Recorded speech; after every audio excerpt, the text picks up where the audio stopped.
नमस्कार। यह रिश्ता क्या हुआ? विक्रम बेताल की कहानी। एक नगर में मांडलिक नाम का राजा राज करता था। उसकी पत्नी का नाम चंद्रवती था। वह मालव देश के राजा की लड़की थी। उसके लावण्यवती नाम की एक कन्या थी। जब वह विवाह के योग्य हुई तो राजा के भाई बंधुओं ने उसका राज्य छीन लिया और उसे देश निकाला दे दिया।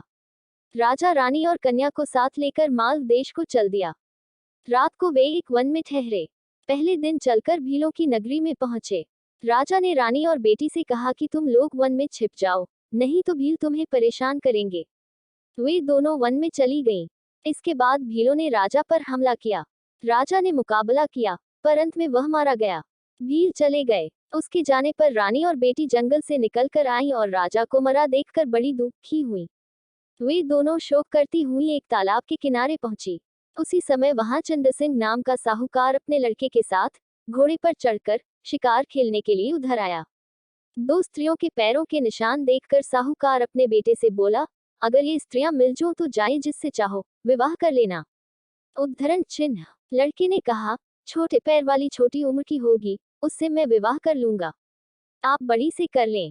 साहूकार विवाह नहीं करना चाहता था, पर बेटे के बहुत कहने पर राजी हो गया। थोड़ा आगे बढ़ते ही उन्हें दोनों स्त्रियां दिखाई दी। साहूकार ने पूछा, तुम कौन हो? रानी ने सारा हाल कह सुनाया। साहूकार उन्हें अपने घर ले गया।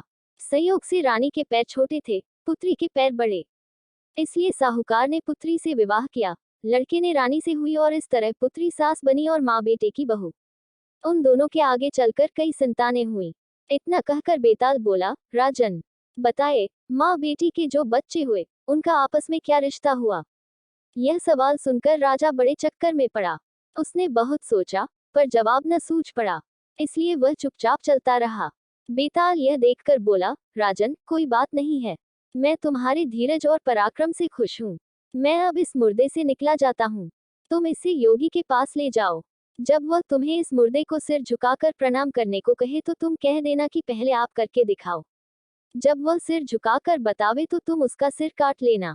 उसका बलिदान करके तुम सारी पृथ्वी के राजा बन जाओगे।